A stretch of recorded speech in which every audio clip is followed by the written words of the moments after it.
క్రైస్తవులకు ఎట్టి శ్రమలు రాకూడదు. క్రైస్తవులకు ఎట్టి శ్రమలు రాకూడదు. బేసికలీ మనం ఆలోచన చేస్తే ఈ శ్రమల విషయంలో 3 గుంపులుగా క్రైస్తవం విడిపోతుంది. ఒక గుంపు ఏమనుకుంటుందంటే క్రైస్తవులకు అస్సలు ఎటువంటి శ్రమలే ఉండవు అని అనుకునేటటువంటి వర్గం ఒకటి. రెండవ వర్గం ఉంది. ఆ వర్గం ఏంటంటే క్రైస్తవులంటే అన్ని శ్రమలే. నాకు తెలిసి ప్రపంచవ్యాప్తంగా 99% క్రైస్తవం ఈ 2 వర్గాల్లోనే ఉంటుంది. 1% మాత్రమే 3వ వర్గంలోకి వస్తుంది. ఏది ఆ 1% అంటే శ్రమలు కొన్ని విషయాల్లో వస్తాయి, రావాలి. శ్రమలు కొన్ని విషయాల్లో రాకూడదు.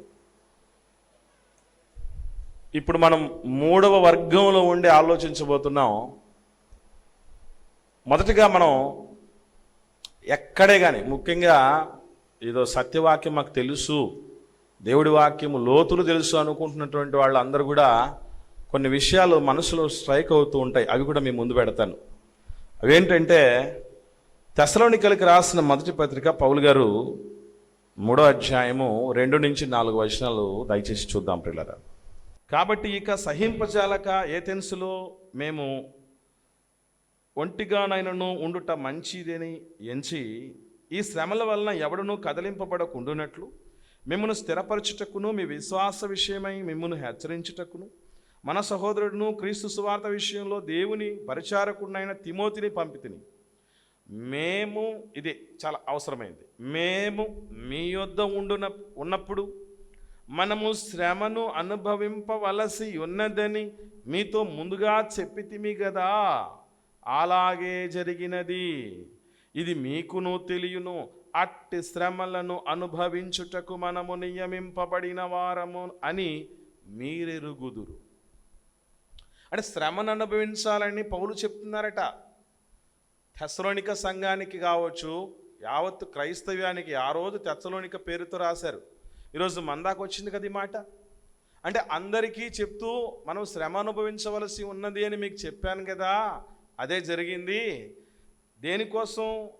అది శ్రమ అనుభవించటం ఎలాంటిదట? మన నియామకం జరిగిందట.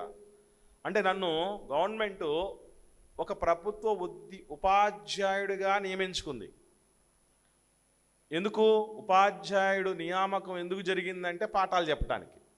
క్రైస్తవుడి నియామకం ఎందుకు జరిగిందట? శ్రమలు అనుభవించటానికి. మరి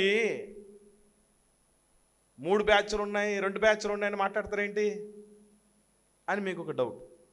అట్లా ఇంకొక విషయం కూడా స్ట్రైక్ అవుతూ ఉండొచ్చు. అదేంటంటే పేతురు గారు రాసిన మొదటి పత్రిక 4వ అధ్యాయం 16వ వచనంలో, అపోస్తలుడైన పేతురు గారు రాసిన మొదటి పత్రిక 4వ అధ్యాయం 16వ వచనంలో చెప్పబడినటువంటి మాట, ఎవడైనను క్రైస్తవుడైనందుకు. చూడండి, ఒకరికి ఎగ్జామ్షన్ లేదు, ఎవరికి మినహాయింపు లేదు.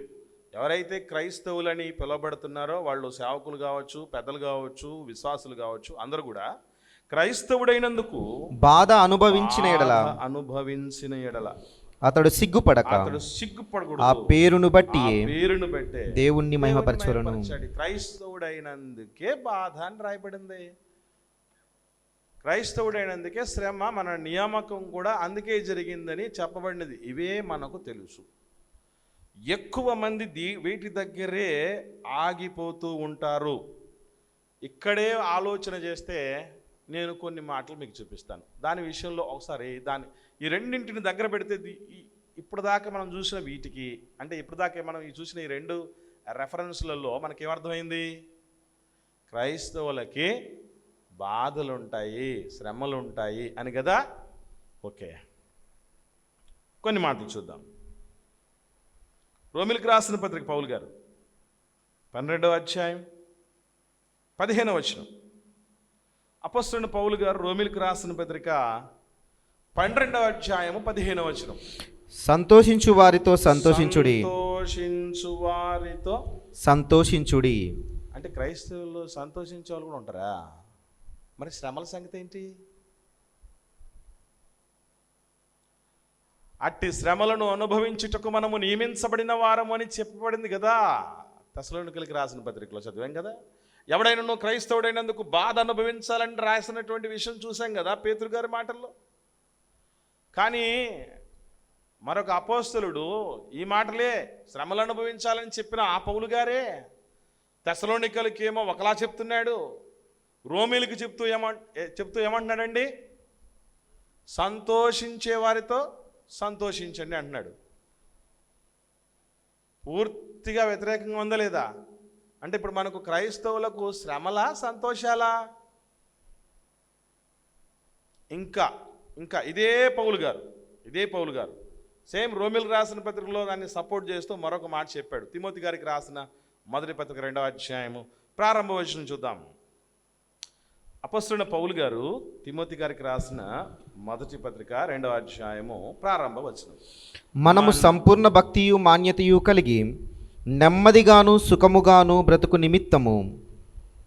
చూడండి, మనం ఎలా బ్రతకాలటండి? మనం అంటే ఎవరు ఇక్కడ? క్రైస్తవులు. డౌటే లేదు కదా ఎవరికి. మనము ఎలా బ్రతకాలని చెప్తున్నాడు పౌలు గారు. ఆ చెప్తున్నటువంటి వాళ్ళు పౌలు గారు ఉన్నారా? మనము అంటే ఏంటి అర్థం? తనతో కలిపి కదా. పౌలు గారితో సహా ఏమని చెప్తున్నాడండి? నెమ్మదిగా సుఖంగా బ్రతకాలట. ఇప్పుడు దాకా మనం చూసిన ముందు 2 సందర్భాలు తెస్సలోనికీయులకు రాసిన పత్రికలోను పేతురు గారు రాసిన మాటలను ఏమని అర్థమైంది మనకి? శ్రమల కోసం నియమించబడ్డాం, బాధల కోసం నియమించబడ్డాం, మన జీవితం అంతా ఈ శ్రమలే ఈ బాధలే అన్నట్టుగా ఉన్నాయి. మరలా వీటి నుంచి ఆలోచన చేస్తూ కోలుకునే లోపు వెంటనే దీనికి పూర్తి విరుద్ధమైన మాట. సంతోషించే వాళ్ళను చూసి ఎందుకు మీరు సంతోషపడుతున్నారు? క్రైస్తవులు అంటే బాధలు కదా, క్రైస్తవులు అంటే శ్రమలు కదా అని మీరు వాళ్ళని ఖండించండి, వాళ్ళని తప్పుపట్టండి అని మాట చెప్పకపోగా ఏమన్నాడు? సంతోషిస్తూ ఉండి ఏం చేయమన్నాడు? ఏదో మందు తాగేవాడి దగ్గరికి ఇంకొకటి పోయి గ్లాస్ పట్టుకుని ఏమంటాడు? చేర్స్ అంటాడు కదా. అట్లా సంతోషించే వారితో సంతోషించండి అన్నాడు. ఒకడు ఎగురుతున్నాడు, ఒకటి డ్యాన్స్ చేస్తున్నాడు, కలిసిపోయి డ్యాన్సే అన్నట్టు కదా. సంతోషించే వారితో సంతోషించమంటున్నాడు. ఇక్కడికి వస్తే తిమోతి గారు రాసిన మొదటి పత్రికలో చదివినప్పుడు ఏమని అర్థమైంది మనకు? మనము ఎలా బతకాలట? క్రైస్తవులు ఎలా బతకాలని చెప్తున్నాడు? నెమ్మదిగా సుఖంగా బతికే వాళ్ళలో బాధలు ఎట్లా వస్తాయి? శ్రమలు ఎలా ఉంటాయి? సుఖంగా బతకడం అంటే శ్రమ పడటం అంటే సుఖమా? పూర్తి 2 పరస్పర విరుద్ధమైనటువంటి విషయాలు పరిశుద్ధ గ్రంథంలోనే ఉన్నాయి. అందుకే 3వ బ్యాచ్ రావాలని చెప్పింది. అందుకే ఈ రెండింటిని పరస్పర విరుద్ధమైన రెండింటి విషయాల్ని మనం జాగ్రత్తగా ఆలోచన చేస్తే ముందు చెప్పబడిన విషయం కరెక్టే, తర్వాత చెప్పబడిన విషయం కరెక్టే. అంటే క్రైస్తవులకు శ్రమలు వస్తాయి, క్రైస్తవులకు బాధలు వస్తాయి. అలాగని అన్ని శ్రమలే అన్ని బాధలే వస్తాయి అనటం సత్య దూరమైన విషయం.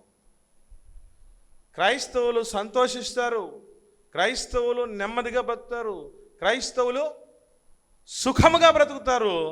అయితే అంతా సుఖమే కాదు, అంతా నెమ్మదే కాదు, అంతా సంతోషమే కాదు. ఓల్డెన్ డేస్లో ఒక పాట రాశారు, చీకటి వెలుగుల రంగేలి జీవితం దీపావళట. దేవుడు చెప్తున్నాడు ఏమనంటే శ్రమలు సుఖాల మేలు కలయిక క్రైస్తవం. అంతవరకు ఎందుకండి? నేను అడుగుతున్నాను, మీరు చెప్పండి. మనం చాలా కాలంగా క్రైస్తవాన్ని ప్రాక్టీస్ చేస్తున్న ఉన్నాం కదా. నా జీవితంలో ఒక్క సుఖం అంటూ కూడా లేదండి. నిజంగా చెప్తున్నాను, ఒక్క సంతోషం లేదు, ఒక్క ఆనందం లేదు. పుట్టినప్పటి నుంచి ఊహ తెలిసినప్పటి నుంచి అన్ని కష్టాలే అని ఎవరన్నా అనుకుండే వాళ్ళు ఉంటారు, కానీ అది నిజం కాదు. నేను పుట్టినప్పటి నుంచి గోల్డెన్ స్పూన్తో పుట్టానండి, నాకు అసలు కష్టం అంటే తెలియదు, బాధ అంటే తెలియదు, శ్రమ అంటే తెలియదు, వేదన అంటే తెలియదు, రోదన అంటే తెలియదు అన్నారంటే వాళ్ళు అబద్ధం చెప్తున్నట్టు అర్థం. ఖచ్చితంగా ఇవి రెండింటిని చెవి చూస్తుండు జీవితం అంటే. నవ్వు, ఏడుపు, బాధ, సంతోషం. అయితే ఇక్కడ మనం ఒక కొసమెరుపుగా ఆలోచన చేయాల్సిన విషయం ఏంటంటే, మన పాఠం ఏంటి? క్రైస్తవులకు ఎట్టి శ్రమలు రాకూడదు. అది ఎట్టి శ్రమలు రాకూడదు క్రైస్తవులకంటే, బాంబు పేలబోతుంది, అందరూ జాగ్రత్తగా ఆలోచన చేస్తాం వినండి. ఆర్థిక సంబంధమైన శ్రమలు క్రైస్తవులకు రాకూడదండి. ఆర్థిక సంబంధమైన శ్రమలు క్రైస్తవులకు రాకూడదండి. చాలా కొత్తగా అనిపిస్తుంది కదా. ఇదేంటిది, బోధలు ఏమన్నా మార్చేసారు, ఏమన్నా వేదిక మారినందుకు ఏమైనా మార్పులు వచ్చాయేమని అనుకుంటారేమో. క్రొత్త నిబంధనే, పాత నిబంధన వద్దు మనకి, క్రొత్త నిబంధనలోనే ఆలోచన చేద్దాం. అక్కడ కొన్ని సందర్భాలలో దేవుని పిల్లలకు అనగా క్రైస్తవులకు అనగా విశ్వాసులకు ఆర్థికపరమైన ఇబ్బందులు వచ్చిన సందర్భాలు కనబడతాయి. మనకు అక్కడే ఆటంకం అనిపించేది. కొన్ని సందర్భాలు క్రొత్త నిబంధనలో ఆర్థిక ఇబ్బందులు ఎదుర్కొన్నట్టుగా మనం చూడగలం. ఏమిటవి చూద్దాం. అపోస్తలుల కార్యములు 11వ అధ్యాయం 27 నుంచి 29 వచనాలు చూద్దాం.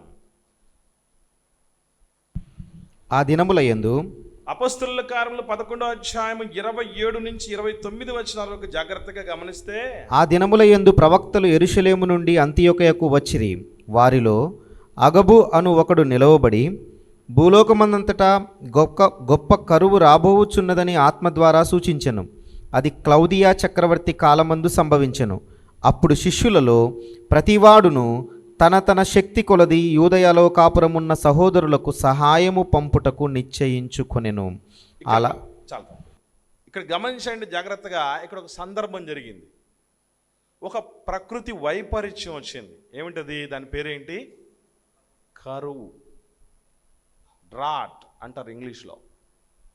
ఈ కరువు అనేటటువంటిది అంటే నీరు దొరకకపోవటం, ఆహారం దొరకకపోవటాన్ని కరువుగా పరిగణిస్తుంది ప్రపంచం. అంటే నీళ్లు, ఆహారం కూడా దొరకనటువంటి సంకట స్థితి. అలాంటి స్థితి వచ్చినప్పుడు క్రైస్తవుడు ఆర్థికపరమైన ఇబ్బందులు పడవచ్చు. ఒక కండిషన్, న్యాచురల్ కెలామిటీ అంటారు దాన్ని. అంటే ప్రకృతి వైపరీత్యం. అంటే వరదలు వచ్చినప్పుడు, భూకంపాలు వచ్చినప్పుడు, కరువు కాటకాలు వచ్చినప్పుడు, ఇలాంటి సందర్భాలు ఏదైతే ఉంటున్నాయో చూసారా, అటువంటి టైములో క్రైస్తవులకు ఆర్థిక సంబంధమైన ఇబ్బందులు కలుగుతాయి.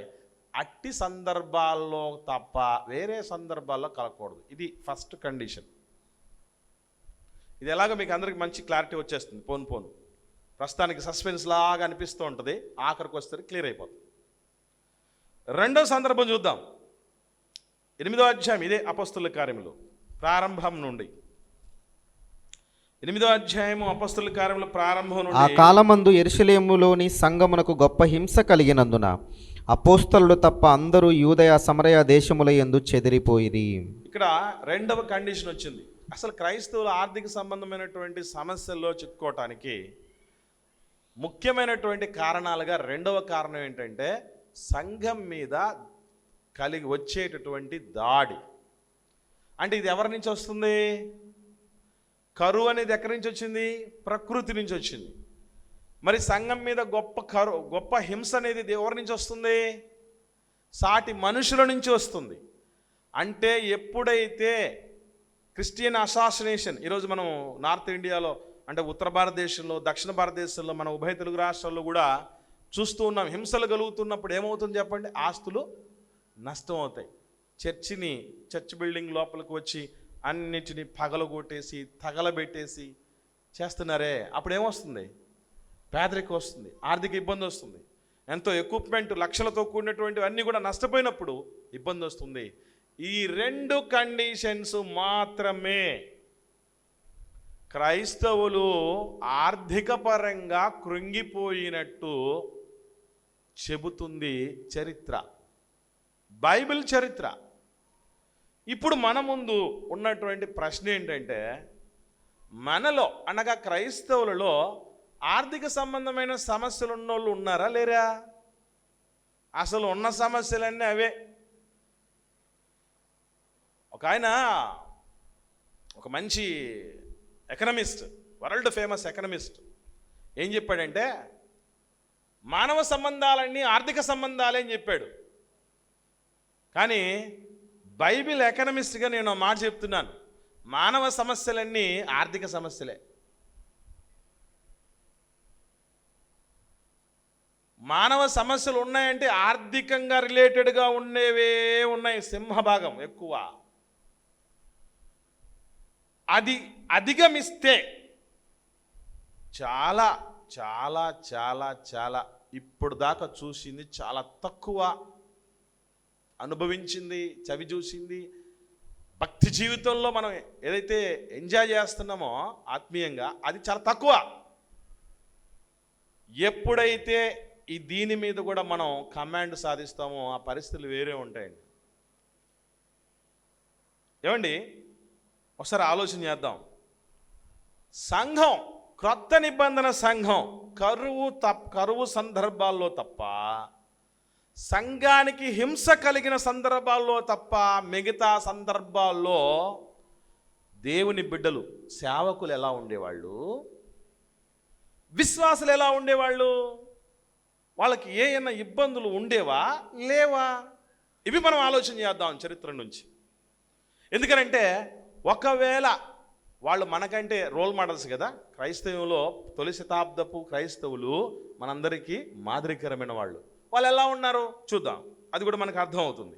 మొదటగా మహానాయకుడు పౌలు గారి విషయంలో చాలామందికి ఇప్పటికీ ఏం తెలుసు అని అంటే, ఆయన ఎలా బతికేవాడని మనం చదువుతామండి. పౌలు గారు అనగానే వెంటనే జీవనం కోసం ఏం చేసేవాడని చదువుతాం, ఆ డేరాలు కొట్టుకుని బతికేవాడని మాత్రం తెలుసు కదా కదా.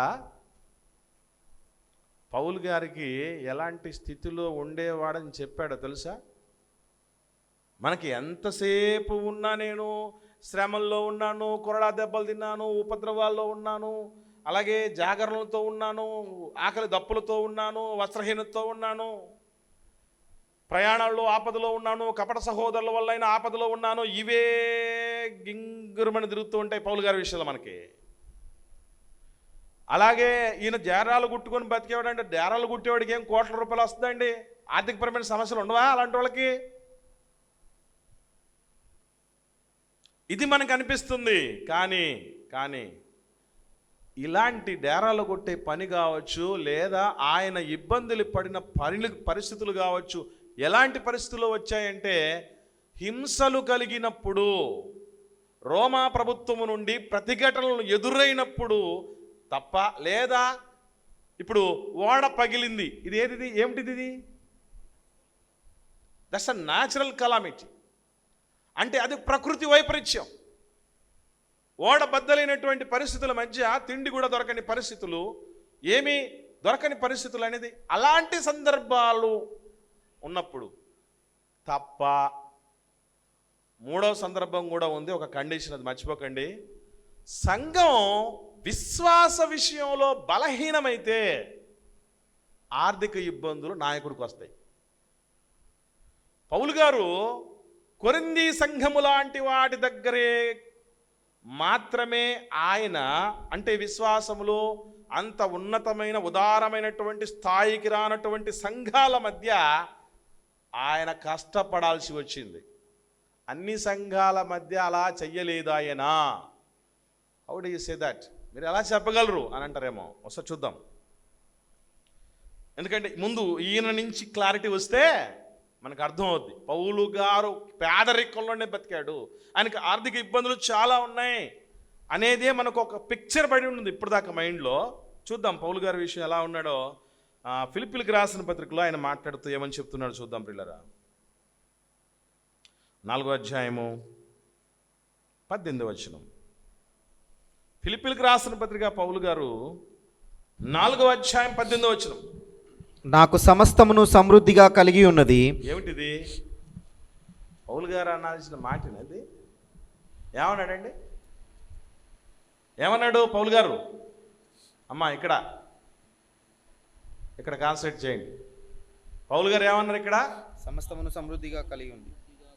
1 2 కాదట, సమస్తం సమృద్ధి. సమస్తం సమృద్ధిలో ఉన్నాడు ఆయన.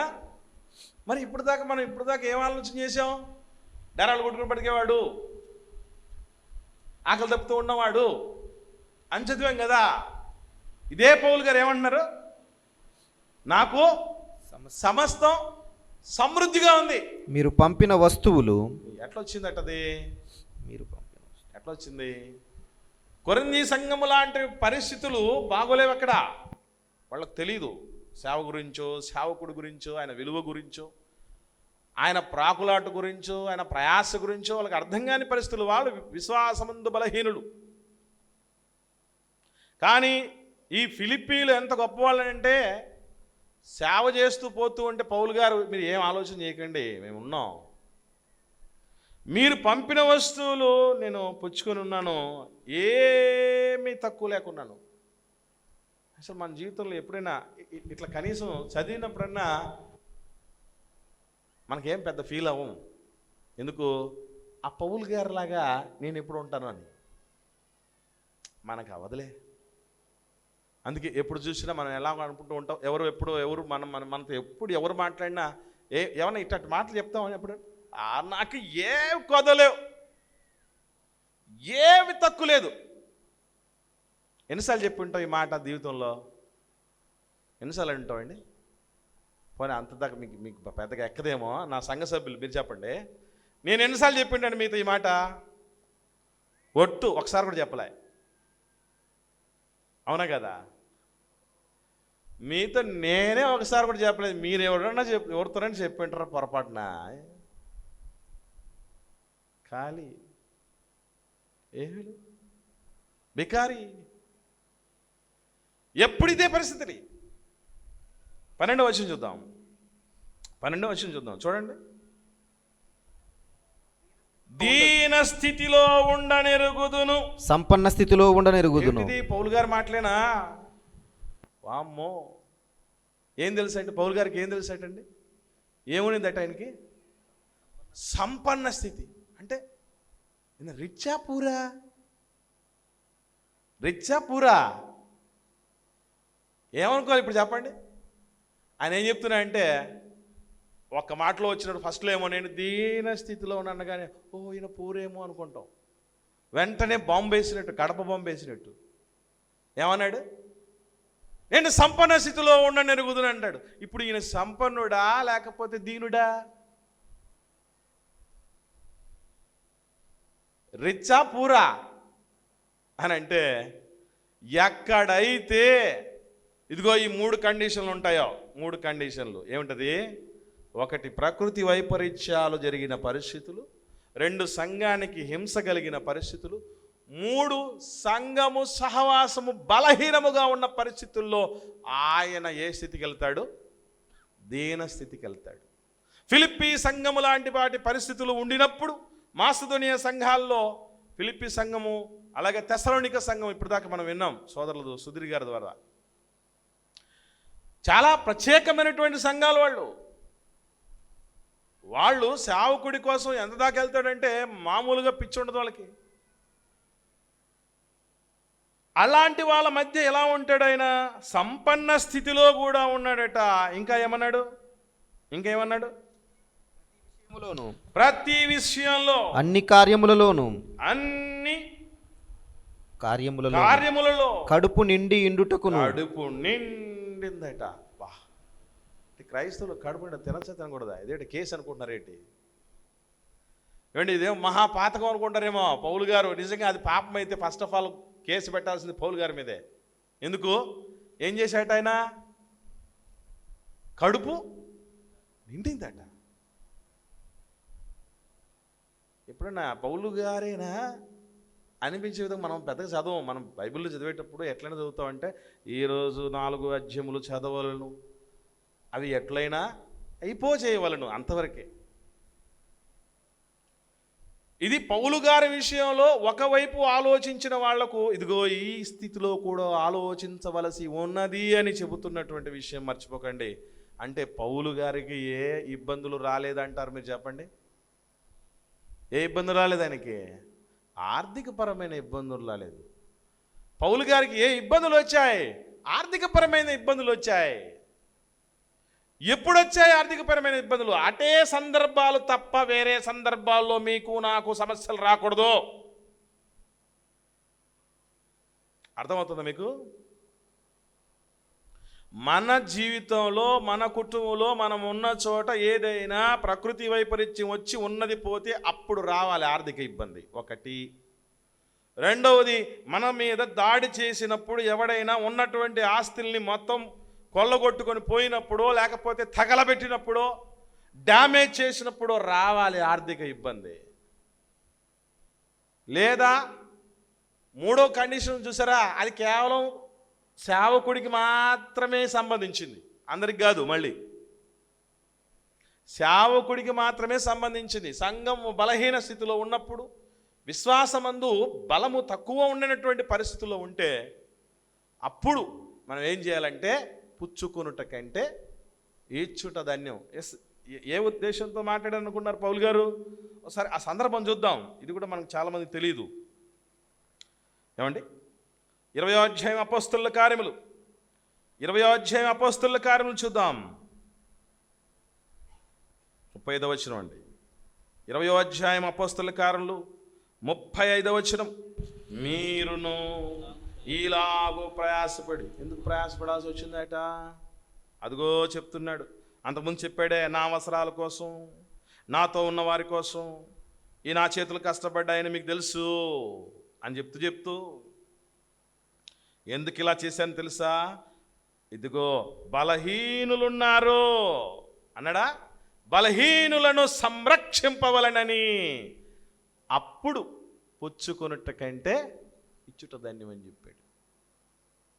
నేను పుచ్చుకోకుండా ఎందుకు ఇచ్చేస్తాను తెలుసా అని పౌలు గారు మాట్లాడుతూ చెప్తున్న మాట, బలహీనులు ఉన్నారు సంఘంలో అని. అంటే మూడో రకపు ఆర్థిక ఇబ్బంది అది కేవలం సేవకులకు మాత్రమే. మరి విశ్వాసులకైతే రెండే. ఇబ్బందులు వస్తున్నాయంటే కారణాలు ఆర్థిక పరమైనటువంటి కుదేలైపోతున్నామంటే, అప్పుల్లో కూరుకుపోతున్నామంటే అది ఎంతవరకు దారితీస్తుందో తెలుసా ప్రియులారా మనకి? నేను అడుగుతున్నాను, ఈరోజు నాకు ప్రాబ్లమ్స్ ఉన్నాయి, ఎకనామిక్ ప్రాబ్లమ్స్ ఉన్నాయి, ఎకనామిక్ క్రైసిస్లో నేను ఉన్నాను, ఆర్థికపరమైనటువంటి ఇబ్బందుల్లో కూరుకుపోయాను, అప్పుల్లో కూరుకుపోయానని ఎంతమంది అయితే చెప్తున్నారో వాళ్ళందరూ ఒక్కసారి ఆత్మవిమర్శ చేసుకోండి. ఏమైనా కరువు కాటకాలు వచ్చి పరిస్థితి వచ్చిందా నాకు? లేదా నా ఇంటి మీద ఎవరైనా దాడి చేయటం వల్ల వచ్చిందా? నన్ను దోచుకోపోవటం వల్ల వచ్చిందా?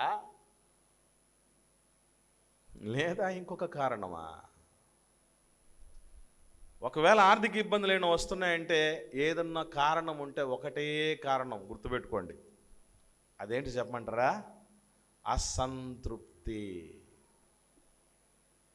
సంతృప్తి అంటే చాలామందికి అర్థమే తెలియదు. చాలును అనే మనస్సును సంతృప్తి అంటారు. పాట గట్టిగా పాడతాం, ఏమని? చాలునయ్యా చాలునయ్యా నీ కృప నాకు చాలునయ్యా.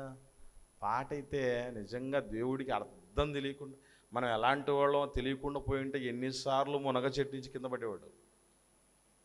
తెలుసు కాబట్టి సరిపోయింది. బయటికి ఇది, లోపల ఏముంటుంది తెలుసా? చాలదయ్యా చాలదయ్యా ఈ జీతం నాకు చాలదయ్యా, ఈ సంపాదన నాకు చాలదయ్యా, ఈ బ్యాంకు బ్యాలెన్స్ చాలదయ్యా. ఇది మన ఇన్నర్ ఫీలింగు. నిజంగా వస్తున్నాయంటే బాగా కావాలంటే ఈ ఆర్థిక సమస్యలు కూరుకుపోయిన వాళ్ళు ఇంటికి వెళ్ళిన తర్వాత కాస్త ప్రశాంతమైన మనసు పెట్టుకొని ప్రేయర్ చేసుకొని ఎందుకు వచ్చింది నాకు ఈ ప్రాబ్లం అని చెక్ చేసుకొని చూడండి. మనకు పక్కింటోళ్ళను ఎదురింటోళ్ళను వాళ్ళను వీళ్ళను చూసుకొని వాళ్ళకుంది మనకు లేదు కాబట్టి ఏం చేద్దాం, తేవాల్సిందే. ఈ మధ్యకాలంలో ఏమొచ్చాయంటే స్తోమతకు తగినటువంటి రీతిగా ఒరే బతుకు మంచం ఉన్నంత వరకు కాళ్ళు పెట్టుకొని చెప్పేవాళ్ళు కరువు అయిపోయారు. అలాంటి వాళ్ళు చెప్పినా ఎక్కవు మనకి. ఏముంటుంది అంటే, బ్రదర్ మీరు ఇప్పుడు ఏం పైసా కూడా కట్టాల్సిన పని లేదు, మీకు ఈ వస్తువు కావాలా, ఈఎంఐ. ఈఎంఐ అంటే ఏంటనుకుంటున్నారు అర్థం తెలుగులో? Easy monthly instalment. చెప్పినంత ఈజీ కాదు ఈఎంఐ కట్టడం. అనుభవాలు చెప్తున్నాం. ఎన్నెళ్ళ అనుభవాలు తెలుసా? 17 ఏళ్ళ అనుభవం నాకు. ఎవరితో? ఆ ఈఎంఐలతోనే. ఆ ఈఎంఐలతో 17 ఏళ్ళుగా, 1 కాదు 2 కాదు సుమా. వచ్చే మాసం 7వ తారీఖు కట్టాల్సినటువంటి ఈఎంఐని ఈ రోజు నుంచే చెప్పేస్తున్నాడు. రే జాగ్రత్త పెట్టుకో, 50,000 రే, జాగ్రత్త పెట్టుకో, బ్యాలెన్సు 7వ తారీఖు కట్ చేయాల్సిందేగా.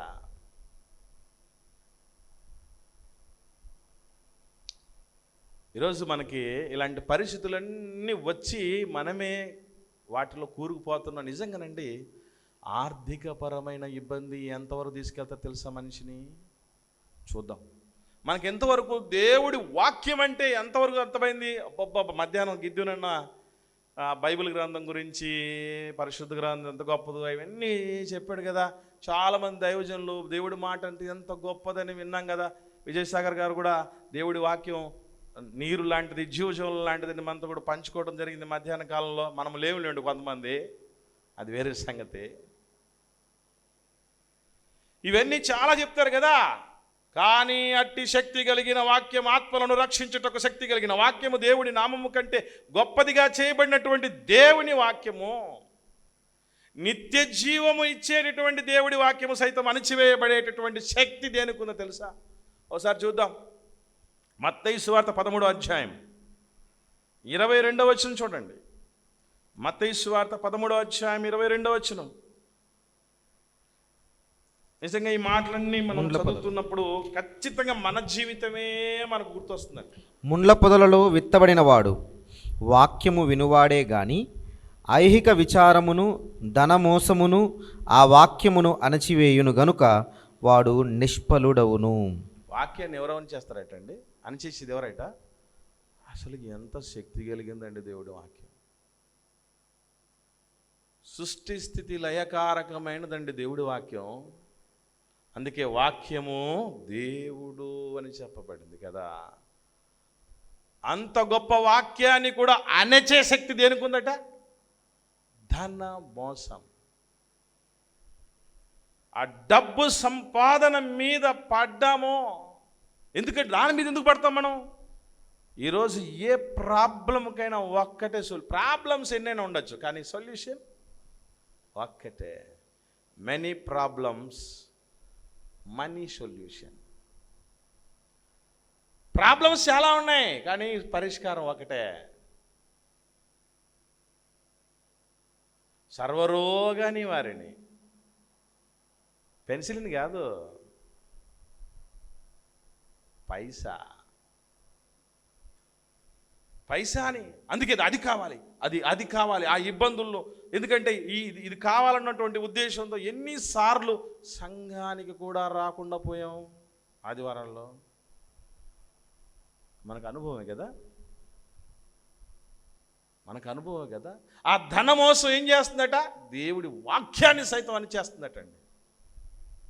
ఈరోజు ఆలోచించండి ప్రియులారా, మనకు ఇబ్బంది వచ్చిందో, ఆర్థికపరమైన ఇబ్బంది,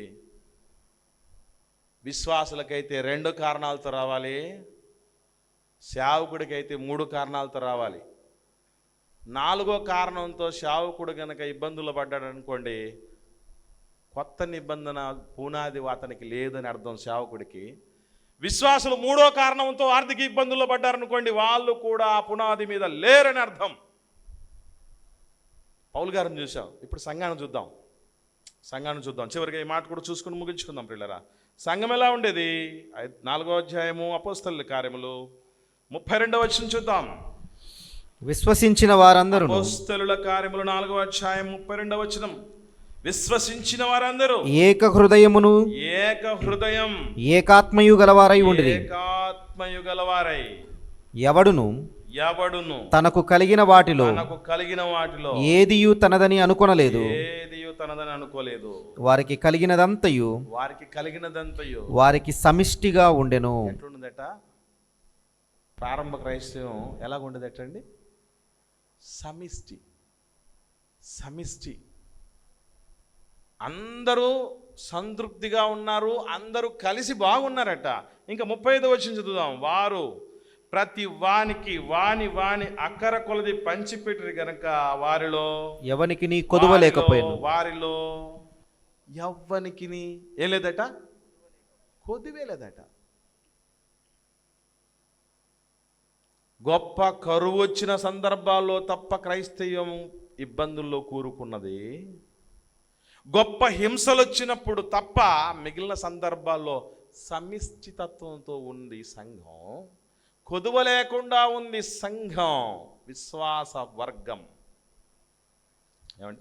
2వ అధ్యాయంలో కూడా చూద్దాం. చివరిగా ఈ మాట చూద్దాం, ముగించుకుందాం. 2వ అధ్యాయము వాళ్ళు ఎలా ఉన్నారో చూస్తే 47వ వచనం, చివరి వచనం. ఆనందం ఎప్పుడు వస్తుందని చెప్తారండి చాలామంది, తెలుసా మీకు? జోబుల నిండా పైసలు ఉంటే ఆనందం నీతోనే అంటుంది చూసారా? అట్లాగా జేబుల నిండా, బ్యాంక్ బ్యాలెన్సుల నిండా ఉండగలిగినటువంటి పరిస్థితులు ఉంటే ఆనందం కాదు. ఇక్కడ మీరు గమనించగలిగితే వాళ్లకు లేమీ లేదు, సమృద్ధి లేదు. ఎలా ఉంది? ఎంత ఉండాలో అంత ఉంది, కొదువే లేదు. అందుకే ఆనందముతో ఉన్నారు, నిష్కపటమైన హృదయంతో ఉన్నారు, ఆహారం పుచ్చుకుంటున్నారు, ఎక్కడ ఆకలి దప్పులతో చావలే.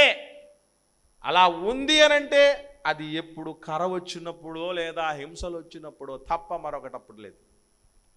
కానీ 3వ కారణంతో మనకు ఇబ్బందులు వస్తున్నాయంటే అది మనకు సంతృప్తి అనేది లేదు, చాలుననే మనసు లేదు. ఇంకా కావాలనుకొని మన శక్తి ఏంటి, మన సామర్థ్యం ఏంటి, పరిస్థితులు ఏంటి, అవన్నీ ఆలోచన చేయకుండా ఎవరినో చూసుకొని. అందుకే దేవుడు అన్నాడు మంచి మాట, ఏమన్నా తెలుసా? సంతుష్టి సహితమైన దైవ భక్తి గొప్ప లాభసాధకమైందని. చాలయ్యా, ఎంతో ఇచ్చావు నాయనా, నాకేం అక్కర్లేదు అని అనుకునే నా తత్వం ఎంతమందికి వస్తుంది? అది లేకనే వచ్చింది సమస్యలన్నీ. కాబట్టి ప్రియులరా, క్రైస్తవులకు ఎట్టి శ్రమలు రాకూడదండి. ఎవరు మాట్లాడట్లేదంటే తేలు కొట్టిన దొంగలా, లేకపోతే వాక్యం మీకు ఎక్కలేదా, ఎందుకో మాకు అంగీకరించడానికి మాకు మనసు రావట్లేదే. దేవుడి మాట అంటే అంతే, రాజీ ఉండదండి. ఆలోచన చేయండి. వద్దు, ఇప్పటికే మనం చాలా కష్టాల్లో కూరుకుపోయాం.